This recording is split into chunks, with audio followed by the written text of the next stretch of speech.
Simple makeup එකක් දාන හැටි කියලා දෙන්න කියලා ගොඩාක් වෙලාවට මගේ යාළුවෝ ගොඩක් වෙලාවට මට කියනවා. ඉතින් මම හිතන්නේ ගොඩාක් මට ඒක වැඩි උනන්දුවක් නැත්තේ මම දන්න විදිහට දැන් ගොඩක් අය සිම්පල් මේකප් එකක් දාගන්න හැටි දන්නවා. සහ තනියම සිම්පල් මේකප් එකක් දාගන්නවා. එහෙම නැති කීප දෙනෙක් ඉන්නවා නම් ඒ අයට තමයි මේ වීඩියෝ එක. But before I start this video, I would like to remind you that මේ වීඩියෝ එකේ business promotions තියෙනවා. If you don't like business promotions, you can skip the video. Yes. ඔයාලට මේකප් එකක් දාගන්න හැටි දැනගන්න අවශ්‍ය නැත්නම් skip the video please. හරි. හැබැයි ඉස්සෙල්ලා මේකප් එකක් දාන්න හැටිද මම කියලා දෙන්නේ? ඉස්සෙල්ලා මම කියලා දෙන්නේ කොහොමද ඔයාගේ ස්කින් එක ප්‍රෙප් කරගන්න කියලා. ස්කින් කෙයාර් රුටීන් එක. මොකද ඇත්තම කතාව it doesn't matter how much makeup you put onto your face if you don't have a clear nice face or the skin. මූණ ඉස්සලාම මේ ස්කින් එක ඉස්සලාම අපේ හොඳට තියෙන්න ඕන makeup එකක් දාන්න කලින්. Then only your face will absorb all the makeup and you will look good. ඒක නිසා first thing is first. Skin care routine එකක් start කරන්න ඔයා. ඔයා මූණේ තියෙන වලවල් ටික, ඔයා මූණේ තියෙන මොනවාද? ලප pimples ඒවා වහන්න නම් makeup කරන්නේ. I'm so sorry. You will be more uglier than you are. Am I so rude? ඒක ලස්සනට කියන්නම්. ඔයාට ඕනේ මේකප් එකකින් ලස්සන වෙන්න නම් ඉස්සලාම ඔයා ස්කින් එක ගැන කෙයා කරන්න. මේකප් එකකින් ඔයාගේ ස්කින් එක ගැන කෙයා කරනවට වඩා ස්කින් කෙයාර් රූටීන් එකකින්. දැන් අපි බඩගින්නට මොකද කරන්නේ? බඩගින්නට අපි කෑම කනවනේ. බඩගින්නට අපි ලස්සන වෙන්නේ නැහනේ. නේද? අන්න ඒ වගේ අපි ඉස්සලාම අපේ ස්කින් එක අපෙන් ඉල්ලන දේවල් ටික තියෙනවනේ ඒජ් එකත් එක්ක. ඒකට කියන්නේ පරිණත වෙනවා කියලා. maturity baby. ඒජ් එකත් එක්ක අපි ඉස්සරහට යනකොට කුඩා කල් ඉඳන් තියෙන මේ ස්කින් එක පොඩි පොඩි වෙනස්කම් තියෙනවා. අපේ ස්ට්‍රෙසස් වෙනස් වෙනවා. අපි අවුරුදු 18 වෙනකන් තියෙන ස්ට්‍රෙසස් නෙමෙයි 20 30 වගේ අතරතුර කාලේ තියෙන්නේ. 30 40 කියන කාලේ තියෙන්නේ ඊටත් වඩා වෙනස් ස්ට්‍රෙසස්. You can't find someone without stresses. We have stresses. But at the same time, අපි ඒ ස්ට්‍රෙස් ඒ දේවල් අතරතුර මේ ස්කින් එක ගැන කෙයා කරන්න ඕනේ. එතකොට තමයි අපිට පුළුවන් වෙන්නේ මේකප් එකකට ලස්සනට අපි ෆේස් කරන්න. හරි. ඉස්සලාම අපි කතා කරමු ස්කින් කෙයාර් රුටීන් එකක් බේසික් කොහොමද වෙන්නේ කියලා. බේසික් මේ ස්කින් කෙයාර් රුටීන් කියන එක ඇත්තටම මේ මිනිස්සු දැන් අද මාකට් එක ගොඩක් මේ වෙනම විදිහකට අරන් තියෙන්නේ බිස්නස් පර්පස් එකක් නිසා. හරි. බිස්නස් පර්පස් වලට යට වෙලා ස්කින් කෙයාර් රුටීන් එක කියන එක ලොකු එක්ස්පෙන්සිව් දෙයක් කරගන්න එපා.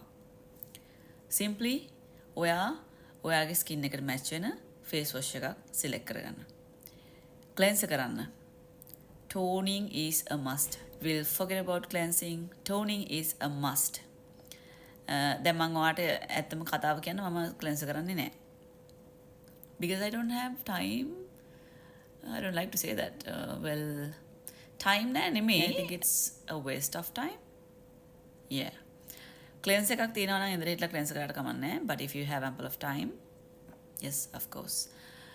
Face wash එක පාවිච්චි කරන්න, cleanse කරන්න, tone කරන්න, and then moisturize එකක්. ඔයාගේ face එකට match වෙන moisturize එකක් පාවිච්චි කරන්න. මෙන්න මේ හතර කරන්න daily. Morning and night. Daily, morning and night. තව තව දේවල් හිමිට ඇඩ් වෙනවා. ඒවා ඔයාගේ බජට් එක අනුව ඇඩ් කරගන්න.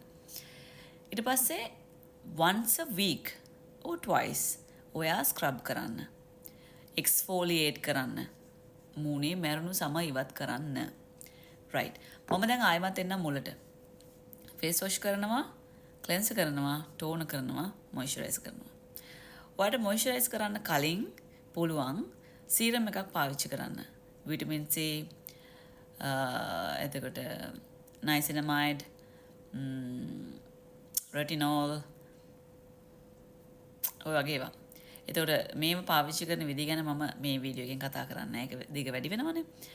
මේ සීරම් ඔක්කොම එකට පාවිච්චි කරන්න බෑ. especially vitamin C and retinol in the morning. එහෙම complications තියෙනවා. right. මොකද දැන් මේ සීරම් තියෙනවා, මේවා මිනිස්සු ගන්නවා, මේවා මිනිස්සු සුදු වෙනවා, මේවා මිනිස්සු ලස්සන වෙනවා කියලා හිතාගෙන සල්ලි තියෙනවා නම් ඔයා ඔක්කොම වේදම් කරලා එකපාර උලන්න යන්න එපා without doing a proper research. please. හොඳ research එකක් කරන්න. මම කියන දේවල් වලින් සමහරට ප්‍රශ්න ගැටලු වෙනවා නම් you do the research. There are ample of ways. videos තියෙනවා, Google තියෙනවා, AI ඉන්නවා, AI ඔන්න ඔය කැමති එකකින් ඔයා research කරලා දැනගන්න what's best and how to use them likewise. right. දැන් ඔන්නවා සීරම් එකක් මොකක් හරි select කරගන්නවා morning night කොහොමද වෙන්නේ කියලා. ඔන්න ඔය routine එක continuously කරන්න. It's called daily routine. daily කියලා කියන්නේ අද ගාලා හෙට rest එකක් ගන්න එක නෙමෙයි. It's a daily routine. After all, ඔයාට ඔයාව කයා කරන්න බැරි නම් මේ වීඩියෝ එක බලන්න එපා. චුට්ටක් කයා කරන්න බැරි නම් ක්‍රීම් ටිකක් ගා ගන්න. මූණ මේ ෆේස් වොෂ් ටිකක් දාලා හොද ගන්න. ටෝන කරන්න. හරි. ඔයාට සතියක් විතර යනකොට ඒකේ වෙනසක් දැනෙනවා. අපි දැන් මේ තා පොඩ්ඩක් එහාට යන්නම්. තා චුට්ටක්. ඔයාට අමතක වෙන කාරණාවක් තියෙනවා මේ ස්කින් කෙයා කියන එකේදී.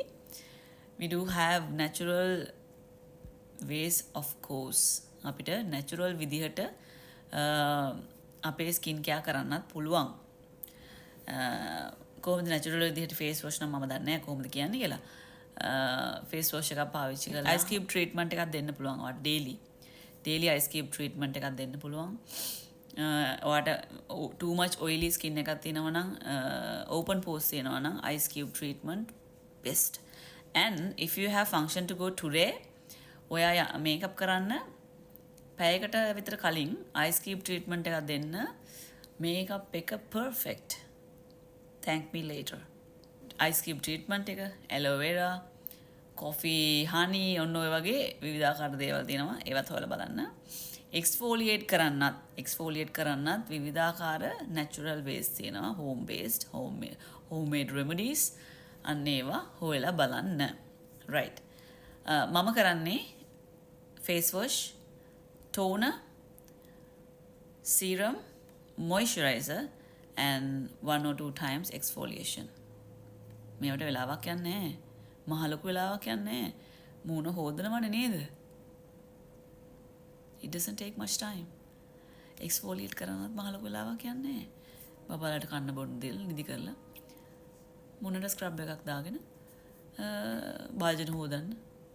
රෙදි මොනවා හරි දෙනවා හොදන්න. බාත්රූම් හොදන්න. මම බාත්රූම් හොදනවා කියලා කියන්නේ මගේ මූණ ගොඩක් බිසි. මූණ විතරක් නෙමෙයි එක්ස්ෆෝලියේට් කරන්නේ මම. ඉතින් right. දැන් ඔන්න මම ඔයාලට simple makeup එකක් දාන්න කලින් simple skin care routine එකක් කියලා දුන්නා. skin care routine එකේ ගැළපෙන තැන් නොගැළපෙන තැන් හරි ගස්ස ගන්න එක ඔයාගේ වගකීම. මොකද හැම ස්කින් කෙයාර් එකකටම මට උපදෙස් දෙන්න බෑ. හරි. එහෙනම් අපි යමු simple makeup එකකට.